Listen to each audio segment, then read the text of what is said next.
तारिक फजल चौधरी साहब, आप एक कमेंट कर लें, मैं ब्रेक लूंगी, फिर महमूद मौलवी साहब आपसे पूरा मौक़िफ़ इस बात पर लूंगी। मुझे बता दीजिएगा कि आज जो बिलावल भुट्टो जरदारी साहब ने कहा, और जो वो पहले भी कहते रहे हैं, वो ये कह रहे हैं कि आप इलेक्ट होके नहीं सेलेक्ट होके आना चाहते हैं। एक बड़ा जलसा करवाया गया और आप कह रहे हैं, दरख्वास्त कर रहे हैं लोगों से, कुछ अदारों से या शायद कुछ लोगों से कि जी हमें 2/3 अक्सरियत दी जाए, लेकिन वो ये कह रहे हैं कहाँ से। तो सवाल ये पैदा होता है कि अगर जलसों और जुलूसों में मैंडेट के बजाय, अच्छा फिर आज मियां साहब ने भी जो गुफ्तगू की, उन्होंने भी ये कहा कि जी एहतसाब 2017 का जाली मुकदमों का एहतसाब सिर्फ हुकूमत नहीं लेंगे, बल्कि 2017 के जाली मुकदमों का एहतसाब भी करेंगे। ठीक है, जरूर करें, लेकिन मुल्क इस दो राहे पे नहीं है कि हम मजीद एहतसाब और लड़ाई झगड़े करें। लेकिन आप लोगों के मंशूर में फिर वही बात नजर आ रही है, एहतसाब की, लड़ाई की, झगड़े की। बिस्मिल्लाहिर्रहमानिर्रहीम। देखिए, सबसे पहले जो आपने बिलावल भुट्टो जरदारी साहब के बयान का हवाला दिया है जी, उसमें गुजारिश ये है कि हम कोई सेलेक्ट होके नहीं आना चाह रहे। हम अल्लाह ताला के फजल से मियां नवाज शरीफ साहब पहले भी 3 दफा मुल्क के प्राइम मिनिस्टर बने हैं, तो इलेक्शन लड़ के अवाम की, सबसे पहले अल्लाह ताला की और फिर अवाम की ताईद और उनकी हिमायत से प्राइम मिनिस्टर बने हैं। और मियां साहब के इन अदवार में अगर कोई उनके जो प्राइम मिनिस्टरशिप है उस पर जो शब खून मारे गए हैं, उसकी बुनियादी वजह ये है कि मियां साहब ने हमेशा आइन की बात की है, जमहूरियत की बात की, रूल ऑफ लॉ की बात की, दस्तूर की बात की। अभी भी हमारा जो सफर है बिल्कुल उसी तर्ज का है।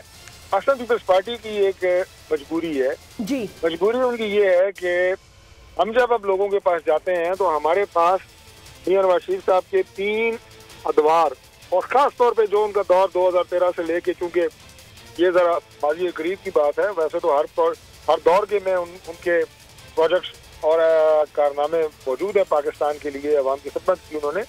लेकिन ये 2013 से 17 तक का जो दौर था, इसका मवाजना अगर इमरान खान साहब के 4 साल दौर से करें तो आपको एक वाज़ेह फर्क नजर आता है, और आपको नजर आता है कि मियां नवाज शरीफ साहब के दौर में उन्होंने मुल्क को किस तरह बनाया और अवाम की किस तरह खिदमत की, और पाकिस्तान को एक इकोनॉमिक पावर किस तरह बनाया उन्होंने।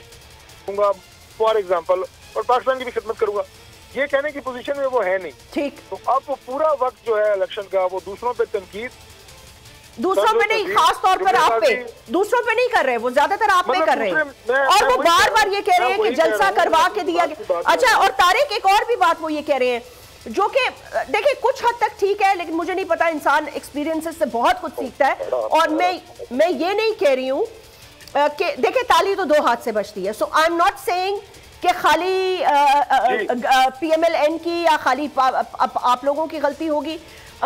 ऑब्वियसली ये पेज जो 1 पेज होता है, ये कहीं ना कहीं जाके, उन्होंने कहा जी 1 पेज जब फट जाता है तो उसके बाद 1 पेज वालों के साथ क्या हुआ वो आपने देख लिया। लेकिन खैर, जिन्होंने इस दफा फाड़ा उन्होंने अपने पाँव पे खुद कुल्हाड़ियां मारी। लेकिन मैं ये देखती हूँ कि आपकी भी जब हुकूमत आती है, स्टेबल होने लगती है, हालात ठीक होने लगते हैं, किसी ना किसी बात पे आपकी एक मिसअंडरस्टैंडिंग शुरू हो जाती है इदारों से। देखिए, बाजी का मैंने आपको बताया है कि उसमें अनफॉर्चुनेटली मियां नवाज शरीफ साहब के इन अदवार में गैर जरूरी मुदाखलत हुई, इसमें कुछ शक नहीं है। लेकिन बात यह है कि ये 1 पेज या 2 पेज, ये तो ऐसे सियासत में टर्म्स लोगों ने निकाली हैं। इमरान खान साहब ने 1 पेज बात ये होती है कि एस्टेब्लिशमेंट किसी भी मुल्क की हो, वो जब तक हुकूमत के साथ खड़ी ना हो, हुकूमत कुछ नहीं कर सकती। ये हकीकत बात है। पाकिस्तान की बात नहीं कर रहा, मैं पूरी दुनिया की बात कर रहा हूँ। बिल्कुल ठीक है, वो दोनों एक पेज पे होते हैं, इसलिए 1 पेज 2 पेज ये तो ऐसे ड्रामे हैं। असल बात ये है कि जो आपने सवाल किया एहतसाब का या आपका, देखिए ये एक ऑनगोइंग प्रोसेस है।